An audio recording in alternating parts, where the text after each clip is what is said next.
Emma's hand shook as she gripped the small white stick on the bathroom sink, and before she could even process the two pink lines, her phone buzzed with a message that made her blood run cold.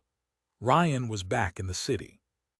She had not seen him in almost 2 years, not since the night she packed 2 suitcases and walked out of his apartment while he screamed threats through a locked door. She had rebuilt her entire life since then. She had a husband now, a home, a future. And now, staring at a positive pregnancy test on a quiet Tuesday morning, she felt two enormous truths collide inside her chest at once. She was going to be a mother, and the man who once tried to control every breath she took was somewhere nearby. Emma Whitfield was 29 years old, with soft brown eyes and a calm voice that made people trust her instantly. She worked as a physical therapist at a clinic near downtown, helping patients recover movement after injuries and surgeries.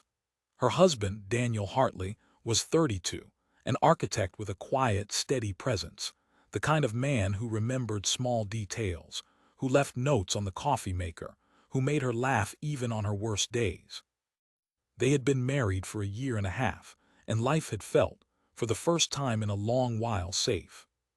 She slipped the pregnancy test into her makeup bag, wrapped in a tissue, and decided she would tell Daniel that evening, somewhere special, not rushed, not in the middle of a busy kitchen with dishes in the sink. She wanted to remember this moment clearly for the rest of her life. She texted him mid-morning, "Meet me at Bellevue Café after work. I have something important to tell you." He replied almost instantly with a heart emoji and a promise to be there by 6.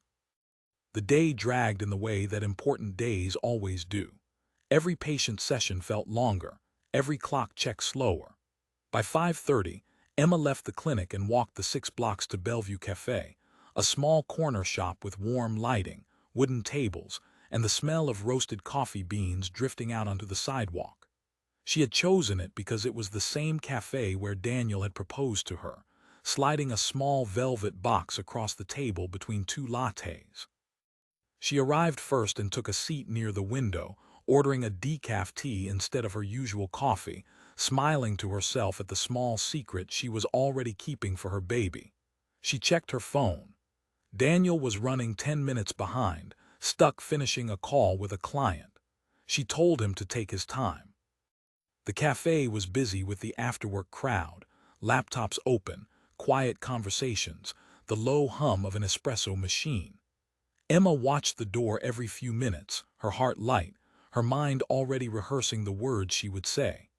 Outside, the evening light had turned a soft gold, the kind of light that made ordinary streets look like something from a memory. Then the bell above the door rang, and everything changed. Ryan Cole walked in. He looked different than she remembered, thinner, with a harder look in his eyes, but the moment he saw her, his face lit up in a way that made her stomach twist. He did not hesitate. He walked straight toward her table as if 2 years had not passed, as if nothing between them had ever ended. Emma's hand instinctively closed around her phone. She had blocked him everywhere months ago, changed her number, unfriended every mutual contact. She had believed, foolishly perhaps, that distance and silence were enough to keep him gone for good. "Well, look at you," Ryan said, sliding into the chair across from her without being invited. "You look happy, married life treating you well." "Ryan, you need to leave," Emma said quietly, keeping her voice level even though her pulse was hammering. "There's nothing for us to talk about." "There's plenty to talk about," he said, his tone shifting instantly from casual to sharp. "You think you can just disappear on me. You think your little architect husband is going to protect you forever." A few nearby customers glanced up but quickly looked away, the way people do when they sense trouble but hope it will resolve itself without their involvement. Emma felt her face flush with a mixture of fear and humiliation. She reached for her phone to call Daniel, but Ryan's hand shot across the table and grabbed her wrist. "Don't," he warned, "we are not finished." "Let go of me," she said, her voice rising now, drawing more attention from the other tables. He stood up so fast his chair scraped loudly against the floor, and before Emma could react, His hand moved to her throat, not to hurt her seriously in that public space, but enough to press, enough to remind her of exactly how powerless she used to feel around him. Her breath caught. Gasps rippled through the cafe. A barista shouted for someone to call for help. Two men from a nearby table rushed forward, pulling Ryan back and away from her, shouting at him to back off.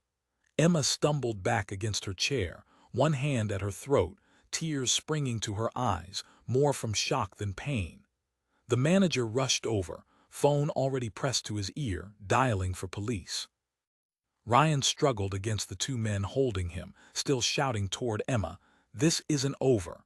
You'll regret walking away from me." The bell above the door rang again just as two officers arrived, but not before another figure pushed through the small crowd gathered near the window. Daniel had arrived early to surprise her, and he froze in the doorway at the sight of his wife trembling, red marks faint on her neck, and a stranger being restrained just feet away. For a moment, nobody spoke. Then Daniel's eyes locked on Ryan's face, and something passed between the two men, something that had nothing to do with a stranger's sudden violence toward Emma. It was recognition. Daniel knew him. The realization hit Emma like a second shock wave, right on top of the first.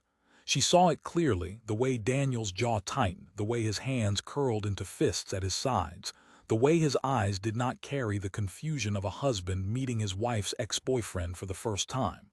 They carried something else entirely. Recognition, history, perhaps even fear. The officers separated Ryan from the two men holding him and walked him outside, his voice still carrying threats through the glass door as he was escorted toward a patrol car. Emma sat frozen at the table, one officer kneeling beside her, asking if she needed medical attention, if she wanted to press charges, if she could describe what had happened. She answered in short, shaking sentences, her eyes drifting again and again toward Daniel, who stood a few feet away, pale, silent, staring at the door through which Ryan had just been taken. When the officer finally stepped away to speak with his partner, Daniel rushed to Emma's side, wrapping his arms around her, his voice thick with emotion. "Are you okay? Emma, look at me, are you hurt?" "I'm okay," she whispered, though her voice cracked on the second word. "Daniel, how do you know him?" Daniel's arms tightened around her, but he did not answer right away. His silence stretched a second too long, long enough for Emma to feel it settle in her chest like a stone. "Daniel," she said again, pulling back slightly to look at his face. "You knew him, I saw it. How do you know Ryan?" Around them, the cafe slowly returned to a nervous kind of normal, whispers passing between tables, someone wiping down the chair Ryan had knocked over, the barista handing Emma a glass of water with trembling hands. But none of it registered for Emma.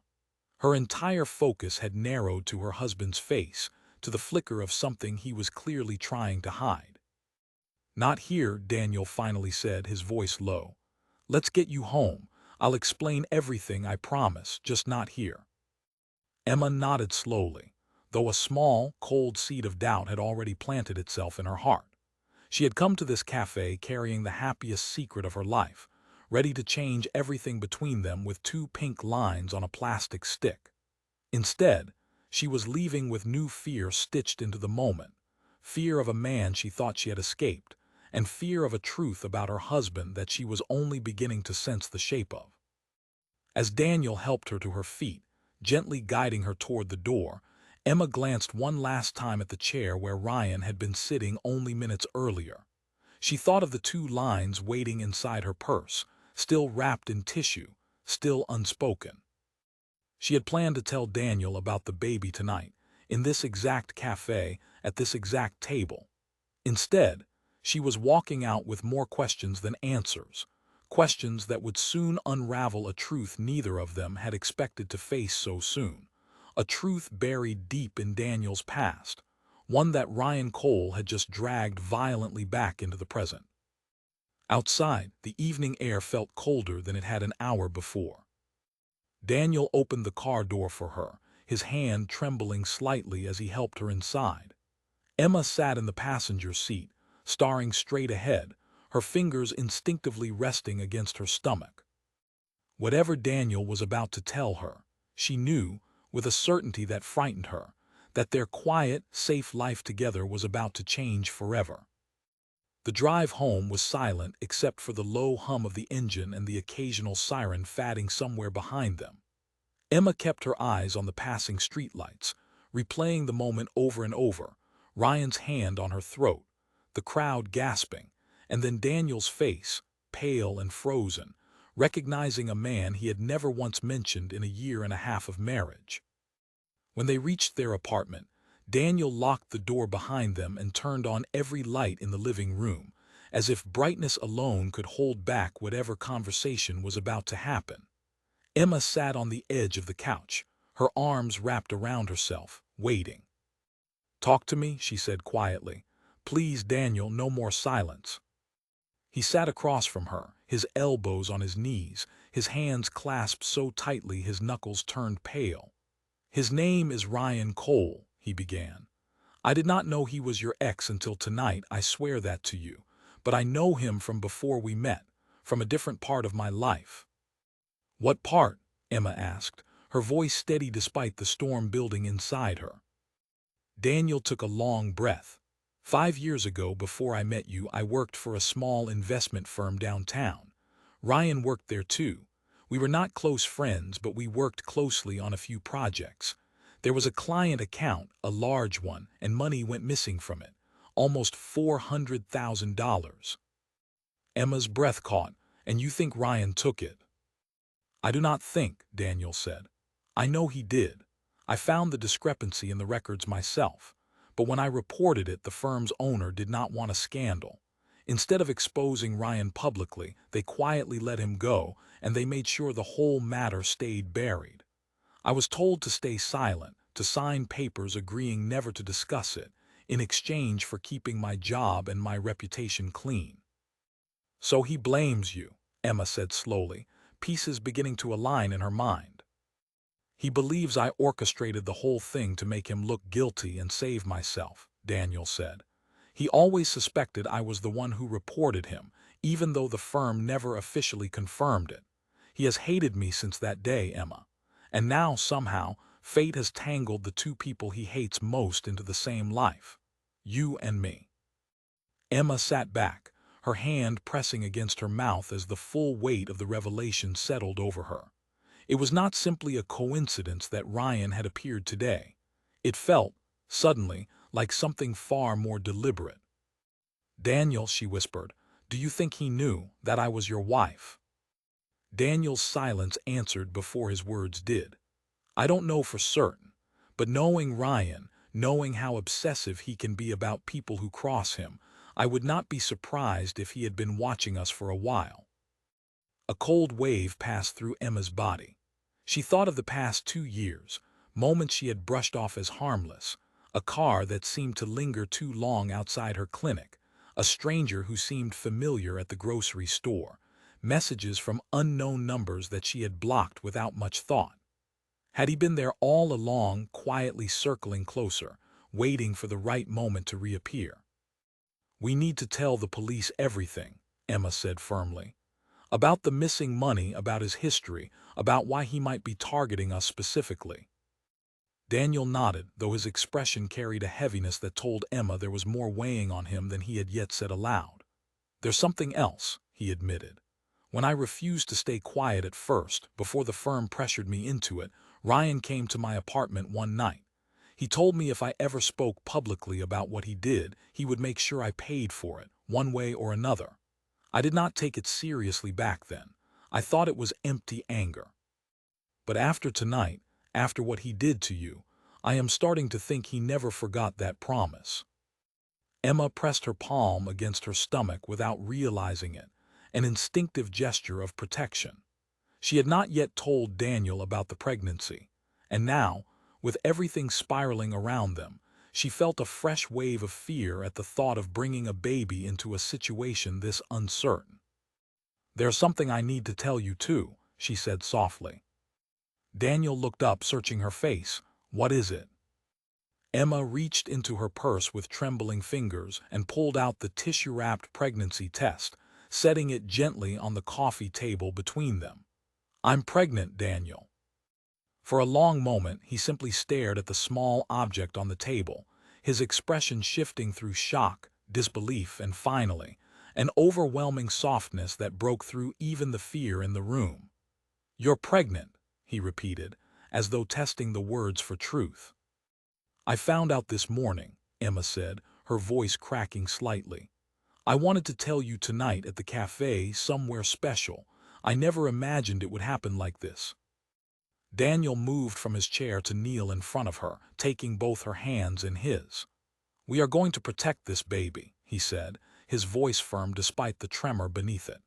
"And we are going to protect you. Whatever Ryan wants, whatever he thinks he's owed, he is not getting anywhere near either of you." They sat together for a long while after that, the weight of both revelations, joy and fear tangled inseparably, settling into the quiet apartment.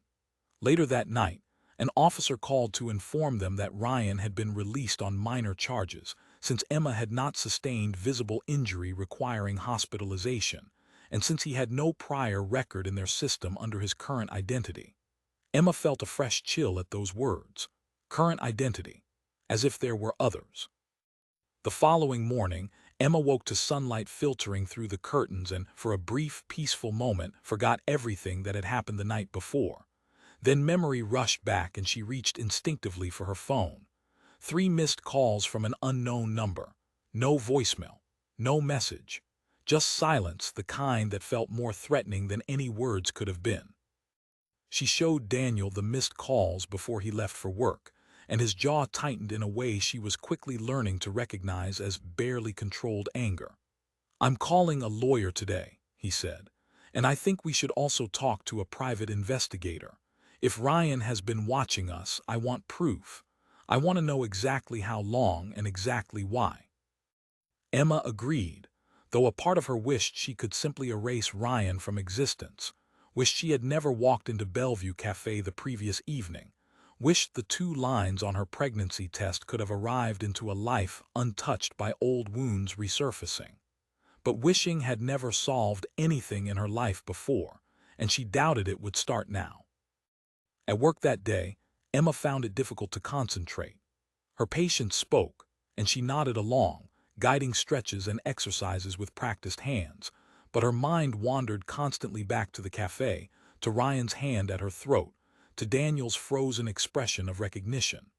During her lunch break, she called her closest friend, Lily Bennett, a nurse she had known since college, someone who had witnessed firsthand the aftermath of her relationship with Ryan years earlier. "He's back," Emma said the moment Lily answered. There was a pause on the line before Lily's voice returned, tight with concern. "Ryan, Emma, are you serious? What happened?" Emma recounted the entire evening in broken pieces, her voice occasionally faltering as she described the moment his hand had closed around her throat, the officers pulling him away, and then, almost as an afterthought, the pregnancy she had planned to announce that very night. "Oh, Emma," Lily breathed. "You're pregnant and dealing with this at the same time. You need to be careful. Men like Ryan do not simply disappear after one confrontation. If he's resurfaced now, there's a reason, and you need to figure out what it is before he decides to act on it." "Daniel is hearing an investigator," Emma said. "We're going to find out everything, how long he's been watching us, what he actually wants." "Good," Lily said firmly. "And Emma, please do not go anywhere alone right now. Not to the cafe, not to your car after dark, nowhere. Promise me." Emma promised, though the words felt strange leaving her mouth, an admission that her safety could no longer be taken for granted in the life she had so carefully rebuilt. That evening, Daniel came home with a folder of information gathered from a private investigator named Victor Akafer, a calm, methodical man with sharp eyes who had once worked in corporate security before starting his own practice. Victor had already found unsettling details within just a few hours of searching public records. Ryan Cole had changed his legal name slightly 2 years earlier, dropping his middle name and adjusting the spelling of his last name, likely in an attempt to distance himself from certain financial records tied to the missing funds at Daniel's old firm. He had moved through 3 different cities in 18 months, each time leaving behind a trail of minor legal complaints, unpaid debts, and at least one restraining order filed by a previous partner that had since expired due to lack of continued contact. "He's been in this city for at least 4 months," Victor explained during a call that evening, his voice calm but direct. "Based on utility records and a lease agreement under a slightly different name, he's renting an apartment less than 2 miles from your home." Emma felt the floor seem to tilt beneath her. 4 months. He had been near them for 4 months, watching, waiting, choosing his moment with careful precision. "We need protection," Daniel said, his voice tight. "Not just legal action, actual protection for Emma."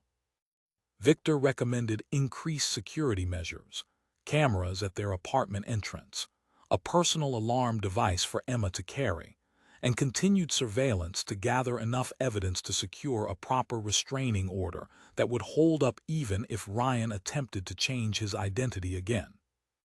As the investigation deepened over the following days, another piece of the puzzle emerged that neither Emma nor Daniel had anticipated.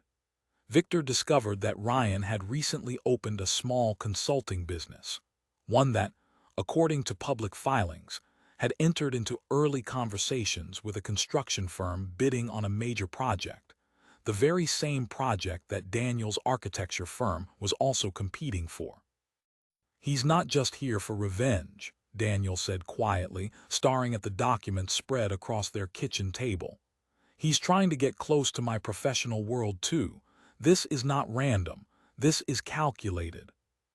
Emma sat beside him, one hand resting protectively over her still flat stomach, the other trembling slightly as she processed the growing scope of the danger surrounding them. What had begun as a single terrifying encounter at a cafe was unraveling into something far larger, a web of old grudges, hidden pasts, and a man determined to make both Daniel and Emma pay for choices made years before either of them had truly understood what they were up against. Outside their apartment window, the city moved on as it always did, indifferent to the storm quietly gathering beneath its surface. But inside, Emma understood with growing certainty that the confrontation at Bellevue Café had only been the beginning. 3 days after the meeting with Victor, Emma noticed a black sedan parked across the street from her clinic during her lunch break. She had seen the same car the previous afternoon, though she had dismissed it then as coincidence. This time, when she stepped closer to the window for a better look, the car pulled away quickly, disappearing around the corner before she could note the license plate. She called Daniel immediately, her voice tight with barely controlled fear. "I think someone was watching me from outside the clinic. A black sedan. It left the second I looked at it." "Stay inside," Daniel said firmly. "I'm calling Victor right now. Do not leave the building until I get there." Victor arrived within the hour, reviewing the clinic's exterior security footage with a practiced eye. The black sedan appeared twice more over the recorded hours, always parked at a careful distance, always leaving before anyone could approach. The footage was too blurry to confirm the driver's identity, but the pattern was undeniable. "This isn't random surveillance," Victor said, his tone measured but serious. "Whoever this is knows Emma's schedule. They know when she takes her lunch break, when she starts and finishes work. This suggests either they have been observing you for some time, or they've gained access to information about your routine some other way." Emma felt a chill crawl up her spine. Could it be Ryan himself in the car? "Possibly," Victor said, "but it could also be someone working for him. I want you both to consider something uncomfortable. Ryan may not be doing this entirely alone." That evening, Daniel filed for a restraining order with the help of a lawyer, presenting the cafe incident, the missed calls, and the surveillance footage as evidence. The judge granted a temporary order, requiring Ryan to stay at least 500 feet from Emma and Daniel at all times, with a formal hearing scheduled for the following month to determine a permanent order. For a few days afterward, life seemed to settle into a fragile, watchful calm. Emma continued working, though now with a personal alarm clipped to her keys and a promise to Daniel that she would never walk to her car alone after dark. Daniel arranged his schedule to pick her up from the clinic each evening, a small act of protection that neither of them spoke about directly but both silently appreciated. Then, on a quiet Thursday evening, Emma received a message from an unfamiliar number, one that somehow bypassed her blocked contacts list entirely. The message contained only a single photograph, a picture of her and Daniel walking into their apartment building the previous night, clearly taken from across the street. Beneath the photograph, the message read simply, "You can't hide forever." Emma's hands shook so violently she nearly dropped her phone. She called Daniel, who was still finishing a meeting at his office, his voice immediately sharpening with alarm the moment she described the message. "Do not respond," he said. "Save everything, I'm coming home right now." Victor arrived again within the hour, examining the message and photograph with a grim expression. This confirms he violated the restraining order simply by taking and sending this photo, which places him near your residence despite the legal boundary. We can add this to the case for the permanent order, and honestly, this alone could be enough for the police to bring him in for questioning immediately. The police did question Ryan the following day, though he denied sending any message, claiming his phone had been stolen the previous week, and that someone else must have used it to contact Emma. Without concrete proof linking the phone directly to his hands at the moment the message was sent, the police were limited in what charges they could immediately pursue, though the violation of the restraining order alone was enough to issue a warning and increase monitoring. Emma felt a growing frustration at the slow pace of formal justice, compared to the immediate, visceral fear Ryan continued to instill in her daily life. Each time the legal system offered a small step forward, Ryan seemed to find another way to remind her that distance and paperwork could not truly protect her from a man who refused to let go. During this uncertain time, Daniel grew increasingly protective, sometimes to the point that Emma found herself gently reminding him that she was capable of handling her own life, that his fear for her safety, while understandable, could not consume every decision they made together. Their marriage, once easy and light, began carrying a heavier undertone, not from lack of love, but from the strain of living beneath a constant, unresolved threat. One evening, as Emma prepared dinner while Daniel reviewed blueprints at the kitchen table, she noticed him staring at his laptop screen with unusual intensity, his expression unreadable. "What is it?" she asked, setting down a knife and walking closer. Daniel turned the screen toward her, revealing an email from his architecture firm's senior partner. The construction project they had been competing for, the same project Ryan's consulting business had recently entered discussions about, had just announced its finalized bidding committee. Ryan's name appeared listed among the external consultants invited to review submissions.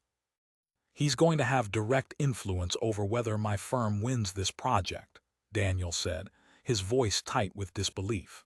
"This isn't just about you and me anymore, Emma. He's positioning himself to hurt my career too, deliberately, using the exact professional world I've spent years building." Emma sat down slowly across from him, her mind racing. "Daniel, this feels too coordinated to be coincidence. He's not simply reacting out of anger anymore. He's building something, a way to control multiple parts of our lives at once." Daniel nodded grimly.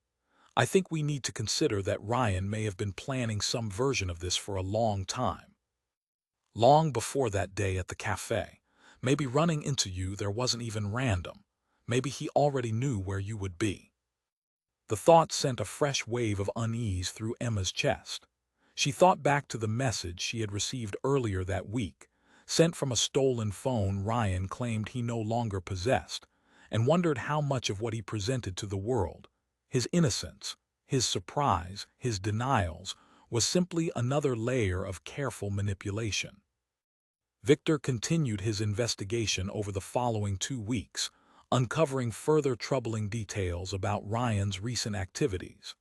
He discovered that Ryan had reached out to 2 former colleagues from the architecture firm, individuals who had once worked alongside Daniel, asking seemingly casual questions about Daniel's current projects, his personal life, and even his marriage. "He's gathering information," Victor explained during another update meeting at Daniel and Emma's apartment. "Piecing together your life from multiple angles, professional and personal. This tells me he is not simply an angry ex-partner acting impulsively. He is executing something with patience and intention." Emma felt increasingly trapped within her own life, watching every stranger a little too closely, hesitating before answering unknown calls, checking the street outside her clinic before stepping onto the sidewalk. The pregnancy that should have filled her days with joyful anticipation instead carried an undercurrent of anxiety she could not fully shake, worry not only for herself, but for the small, unseen life growing inside her. During a prenatal appointment later that week, her doctor noted her elevated stress levels and gently encouraged her to prioritize calm wherever possible for the sake of her pregnancy. Emma left the appointment more determined than ever to find some resolution to the danger surrounding them, rather than simply enduring it indefinitely. That resolve led her to a decision she had not yet discussed with Daniel. She wanted to speak directly with Ryan's mother, a woman named Carol Cole, who Emma remembered fondly from her years dating Ryan, a kind, soft-spoken woman who had always seemed genuinely troubled by her son's temper. Emma hoped that Carol might offer insight into what was truly driving Ryan's recent behavior, or perhaps even influence him toward stepping back before the situation escalated further. When Emma mentioned the idea to Daniel that evening, he immediately expressed concern. "Emma, I understand wanting answers, but reaching out to his family could provoke him further. We don't know how he would react to you contacting his mother." "I understand the risk," Emma said carefully. "But right now, we are only reacting to whatever he decides to do next. I want to try something proactive, something that might actually give us real information instead of just more fear." After a long discussion, Daniel reluctantly agreed, on the condition that Victor accompany her and remain nearby during any meeting, and that the meeting take place in a public location with clear visibility and easy access to help if needed. 2 days later, Emma sat across from Carol Cole at a quiet diner on the edge of the city, Victor seated at a separate table within view, watching carefully. Carol looked older than Emma remembered, her hair now fully gray, her hands trembling slightly as she wrapped them around a cup of coffee. "I heard what happened at the cafe," Carol said softly, before Emma could even begin. "I am so sorry, Emma. I always feared something like this would happen eventually." "Carol, I need to understand what's driving him," Emma said gently. "This isn't just about our past relationship anymore. He's targeting my husband's career, watching us, sending messages. I need to know if there's something specific pushing him to escalate like this." Carol's eyes filled with tears, and for a long moment she said nothing, staring down at her coffee as though searching for the right words. Finally, she spoke, her voice barely above a whisper. "Ryan has always struggled with feeling like life owes him something it never gave him.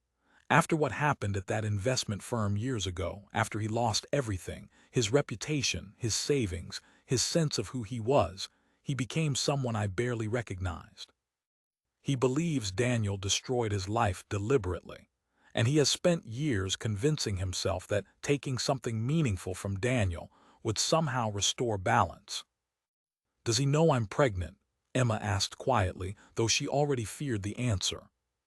Carol's silence confirmed it before her words did. "He mentioned something to me recently, something about you and Daniel starting a family. I did not think much of it at the time, but now, knowing everything you've told me, I am genuinely frightened for you." Emma left the diner that day with more clarity about Ryan's motivations, but also with a deeper, more unsettling fear. If Ryan knew about the pregnancy, his sense of what he believed he was owed might extend far beyond simple intimidation. The stakes had just grown immeasurably higher, and Emma understood with chilling certainty that whatever Ryan planned next would not simply fade away on its own. Driving home with Victor following closely behind in his own vehicle, Emma called Daniel to share what she had learned. His response was immediate and resolute. "We need to accelerate everything," he said. "The restraining order hearing, the surveillance, all of it. Emma, I am not losing you or our baby to this man's obsession. Whatever it takes, we end this before he gets the chance to act on whatever he's planning." As the black sedan appeared once more in her rearview mirror that evening, trailing just far enough behind to remain deniable, Emma gripped the steering wheel tighter, her heart pounding with a mixture of fear and fierce determination. She was no longer simply protecting herself. She was protecting her family, and she refused to let Ryan Cole take that away from her without a fight. The following week brought a strange, uneasy quiet. No messages arrived from unknown numbers, no black sedan appeared outside the clinic, and Ryan made no attempt to contact either Emma or Daniel directly. For a few days, Emma allowed herself to breathe a little easier, though Victor warned them both not to mistake silence for safety. "Men like Ryan often go quiet right before they act," Victor explained during a check-in call. "It does not mean he has given up. It usually means he is finalizing whatever he intends to do next." Emma tried to hold on to normalcy where she could, attending her prenatal appointments, continuing her work at the clinic, and slowly beginning to prepare the small guest room in their apartment for the nursery. Daniel busied himself with the upcoming project bid, though the knowledge that Ryan sat somewhere within the review committee cast a persistent shadow over every meeting and presentation he prepared. On a Friday evening, 3 weeks after the incident at Bellevue Café, Daniel came home earlier than expected, his expression tense as he set his bag down by the door. "The committee announced their decision today," he said. "My firm won the project." Emma felt a rush of relief and pride, though it was quickly tempered by Daniel's guarded tone. "That's wonderful, Daniel. Why do you look so worried?" "Because Ryan was overruled," Daniel said. "He voted against our firm strongly, according to 2 people on the committee who spoke with me afterward. He lost that vote publicly, in front of colleagues, in front of people whose opinions matter to his growing consulting business. Emma, I think this may push him further, not further away." That night, as if summoned by Daniel's words, Emma's phone rang just after midnight, the screen displaying an unknown number. Against her better judgment, exhausted and unable to resist the pull of anxious curiosity, she answered. "You should not have let him win," Ryan's voice said quietly on the other end. "You could have talked him out of accepting that project. You could have protected him from what's coming, but you didn't, and now everything that happens next is on you." Emma's blood ran cold. "Ryan, stop this. You need to leave us alone. This has gone far beyond anything reasonable." "Nothing about my life has been reasonable since the day your husband decided to destroy it," Ryan said, his voice eerily calm. "Tell him I said congratulations on the project. It might be the last thing he ever wins." The line went dead before Emma could respond, her hands trembling so violently she nearly dropped the phone. Daniel, woken by her sharp intake of breath, sat up immediately, demanding to know what had happened. Emma recounted the call word for word, watching as his expression hardened into something colder and more determined than she had seen from him before. "They called the police immediately." And though tracing the call proved difficult given the burner phone Ryan had clearly used, the threat itself, combined with the previous violations, was enough to expedite their restraining order hearing to the following week rather than waiting the full scheduled month. In the days leading up to the hearing, Victor increased surveillance around their apartment and Emma's clinic, coordinating closely with a police officer named Officer Grant, who had been assigned to their case after the threatening call was reported. Officer Grant, a steady, experienced woman with years of handling domestic threat cases, reassured Emma and Daniel that they were building a strong case, but she also urged them to remain vigilant, reminding them gently that legal processes, however necessary, often moved slower than the danger they were meant to address. 3 days before the hearing, Emma left the clinic later than usual after an emergency patient consultation ran long. The sky had already darkened, streetlights flickering on one by one as she walked briskly toward her car, her keys clutched tightly in one hand, her personal alarm in the other. She had almost reached her vehicle when a figure stepped out from between two parked cars, blocking her path. It was Ryan. "We need to talk," he said, his voice low, his eyes carrying none of the calm facade from their phone conversation days earlier. Up close, in the dim evening light, Emma could see exhaustion etched into his face, dark circles beneath his eyes, a wildness in his expression that told her he was no longer thinking with any rational restraint. "You are violating a restraining order right now," Emma said, forcing steadiness into her voice despite the fear pounding through her chest. "Step away from me immediately." "I don't care about the restraining order," Ryan said, stepping closer. "I care about what your husband took from me, and what he's still taking from me every single day while he builds the life I was supposed to have." Emma's fingers found the small alarm clipped inside her coat pocket, pressing it firmly. A sharp, piercing sound erupted immediately, echoing across the mostly empty parking lot. Ryan flinched, momentarily startled, giving Emma just enough time to step backward toward the clinic entrance, where lights still glowed from the reception area. "Get away from her," a voice shouted from across the lot. It was one of the clinic's security guards, drawn by the alarm, rushing toward them with his phone already raised to his ear, calling for police.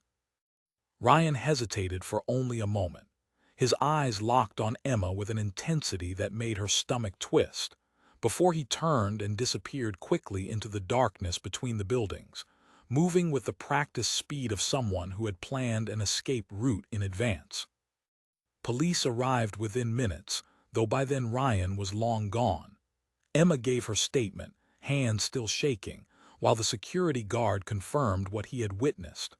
Officer Grant arrived shortly afterward, her expression grim as she reviewed the details. "This is a clear and serious violation," she said. "Combined with the phone threat and the previous incidents, I believe we have more than enough to secure a permanent restraining order, and honestly, enough grounds to pursue criminal charges related to stalking and harassment, regardless of the outcome of the civil hearing."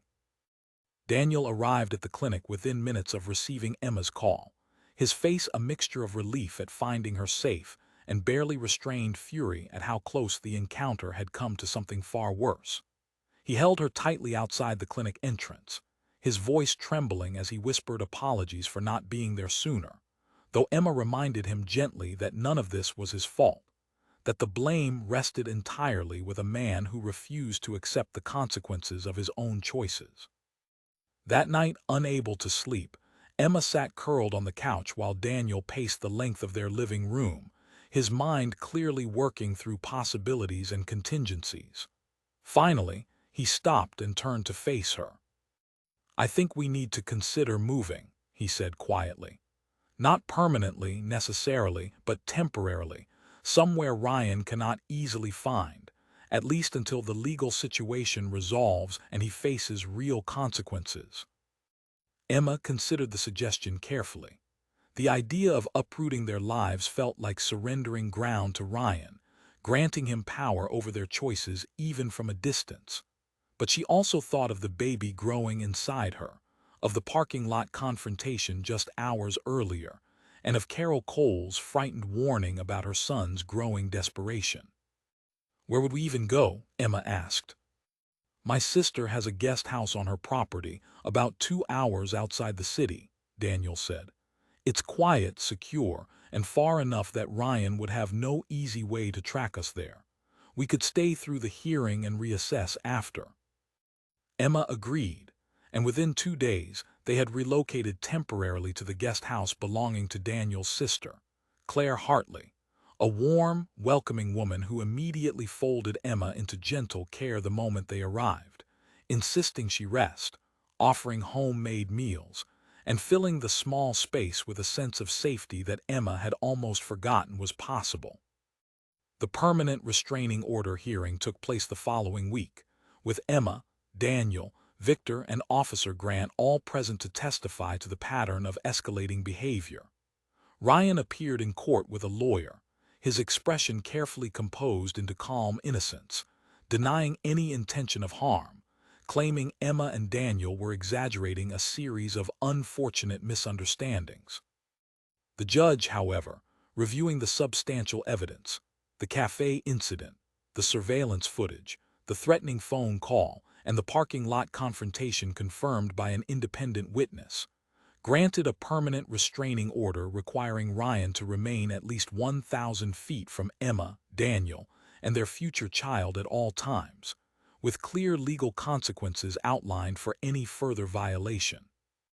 Ryan's face, as the ruling was read aloud, shifted from composed calm into something far darker, a barely contained fury that sent a fresh chill through Emma despite the protective ruling now standing between them. As they left the courthouse, Officer Grant pulled Daniel and Emma aside, her expression cautious. "A restraining order is an important legal tool," she said carefully. "But I want you both to understand it is a boundary on paper, not a guarantee of safety in practice. Please continue taking every precaution Victor has recommended. Men who reach this level of obsession do not always respect legal boundaries, especially when they feel they have nothing left to lose." Emma nodded, gripping Daniel's hand tightly as they walked toward their car, the late afternoon sun casting long shadows across the courthouse steps. The legal victory felt significant, a formal acknowledgement of the danger Ryan represented, but as she glanced around the parking lot instinctively, searching for any sign of a black sedan or a familiar, unwelcome silhouette, she understood that true safety remained, for now, still frustratingly out of reach. That night back at Claire's guest house, Emma finally allowed herself to cry, releasing weeks of accumulated fear and tension into Daniel's steady embrace. "I just want this to be over," she whispered. "I want to bring our baby into a life that isn't shadowed by all of this." Daniel held her closer, pressing a gentle kiss to the top of her head. "We are closer to that now than we were 3 weeks ago," he said softly.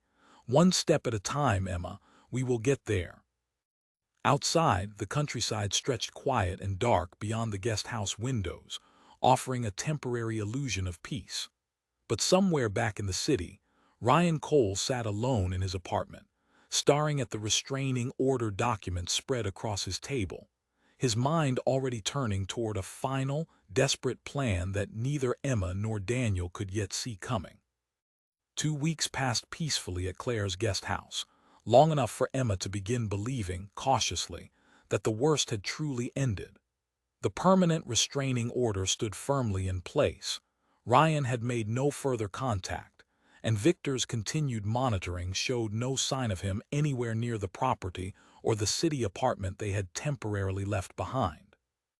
Emma's prenatal appointments showed a healthy, steadily growing pregnancy, and for the first time in over a month, she found herself sleeping through entire nights without waking in fear.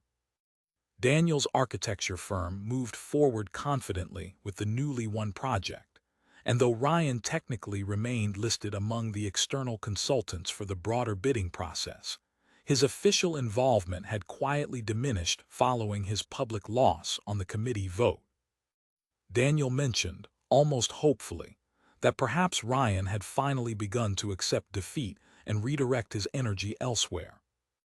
Emma wanted desperately to believe that, but a small, persistent unease remained lodged in the back of her mind, a feeling she could not fully explain, even to herself. On a mild Saturday afternoon, Emma and Daniel decided to return briefly to their city apartment to collect additional belongings and check on the space they had left behind weeks earlier. Victor accompanied them, conducting a careful sweep of the building and surrounding street before allowing them to enter, confirming no signs of unusual activity nearby. Inside, the apartment felt strange after weeks away, quiet and slightly unfamiliar, as though it belonged to a life they had briefly stepped outside of. Emma moved through the rooms, gathering clothing and personal items, while Daniel sorted through mail that had accumulated near the door. Among the stack of letters and advertisements, Daniel paused, holding a plain white envelope with no return address, his name written across the front in unfamiliar handwriting. He opened it carefully, and Emma watched his expression shift immediately from curiosity to alarm. "Emma," he said quietly, holding up a single sheet of paper. She crossed the room and took the letter from his hands, her eyes scanning the handwritten message. It was from Ryan, though he had clearly avoided any direct threats that could be used against him legally. Instead, the letter spoke in careful, veiled language about fairness, about balance being restored, about certain debts in life always finding a way to be repaid eventually, regardless of legal boundaries drawn on paper. At the bottom of the letter, Ryan had written a single unsettling line. "Enjoy the nursery. I hope the color you chose brings you peace." Emma's blood ran cold. They had chosen a soft yellow paint for the nursery just days earlier, a private decision made quietly between the two of them, discussed only inside the walls of Claire's guest house, far from the city, far from any place Ryan should have had access to know about. "He knows," Emma whispered, her voice trembling. "Daniel, he knows about the nursery color. How could he possibly know that?" Daniel's face had gone pale, his mind clearly racing through the same terrifying question. They immediately called Victor, who arrived within minutes to examine the letter and reassess the security of both properties. After a thorough search, Victor discovered a small, hidden tracking device attached beneath Daniel's car, likely placed sometime before they had relocated to Claire's guest house weeks earlier. "This explains everything," Victor said grimly, holding up the small device. "He's known your location the entire time. The quiet weeks were not a sign that he gave up. They were a sign that he was patient, watching from a distance, gathering whatever information he needed." Emma felt a fresh wave of violation wash over her, the realization that even their supposed safe haven had never truly been beyond Ryan's reach. Daniel immediately contacted Officer Grant, who confirmed that the letter, combined with the discovered tracking device, constituted a serious and provable violation of the restraining order, providing enough evidence to pursue immediate criminal charges rather than simply civil consequences. Police moved quickly, obtaining a warrant to search Ryan's apartment based on the accumulated evidence. What they found there confirmed fears far beyond simple obsession. Detailed notes outlining Emma and Daniel's daily routines, printed photographs taken from a distance over several months, and a small collection of tools consistent with tracking device installation were all recovered from his residence. Ryan was arrested that same evening, charged with stalking, harassment, and violation of a protective order, with additional charges under consideration once investigators fully reviewed all recovered evidence. Officer Grant called Emma personally to confirm the arrest, her voice carrying a note of genuine relief. "We have him in custody now," she said. "Given the severity and documented pattern of behavior, the district attorney's office believes this case is strong enough to pursue significant charges. I want you to know, Emma, you and Daniel did everything right throughout this process. Your caution and cooperation made this outcome possible." Emma sat on the edge of the couch that evening, the tension of the past month finally beginning to release from her shoulders, though a lingering wariness remained, an instinct built through weeks of danger that would take time to fully soften.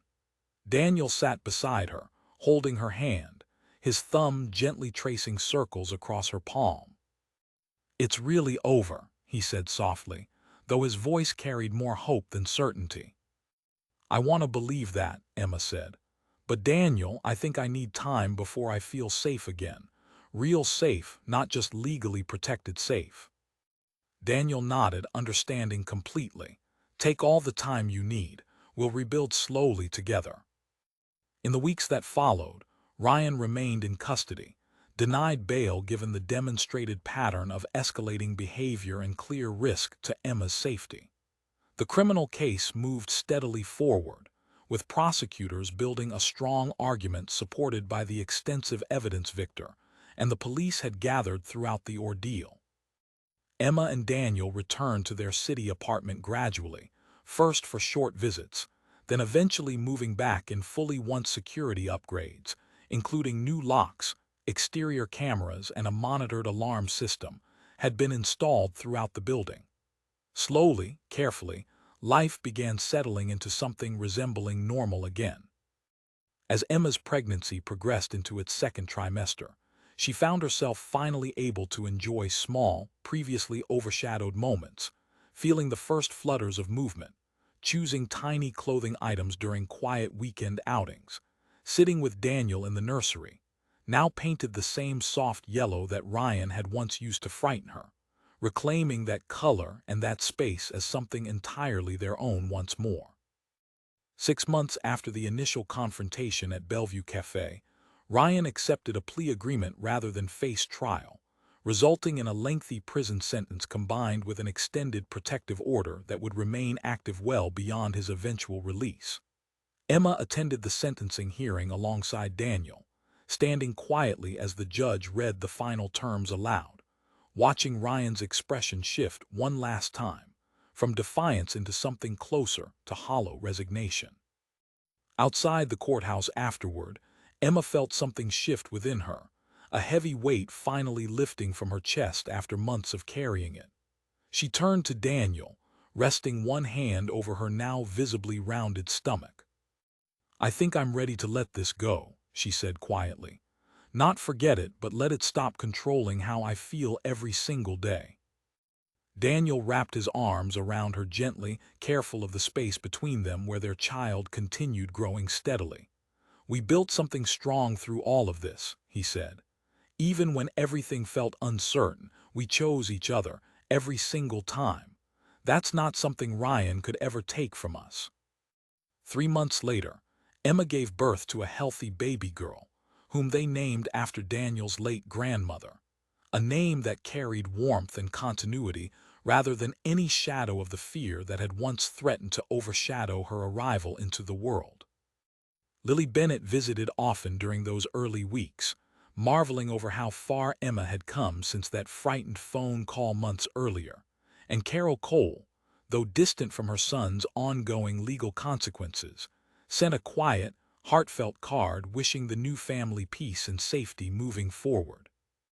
Looking back, Emma understood that the encounter at Bellevue Café had revealed far more than simply Ryan's continued instability. It had uncovered a hidden chapter of Daniel's past, tested the strength of their marriage under genuine threat, and ultimately forced them both to fight, deliberately and persistently, for the safety of the family they were only just beginning to build.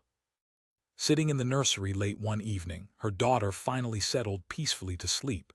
Emma glanced around the softly lit room, the yellow walls no longer carrying any trace of fear, only the quiet promise of a future finally, truly their own.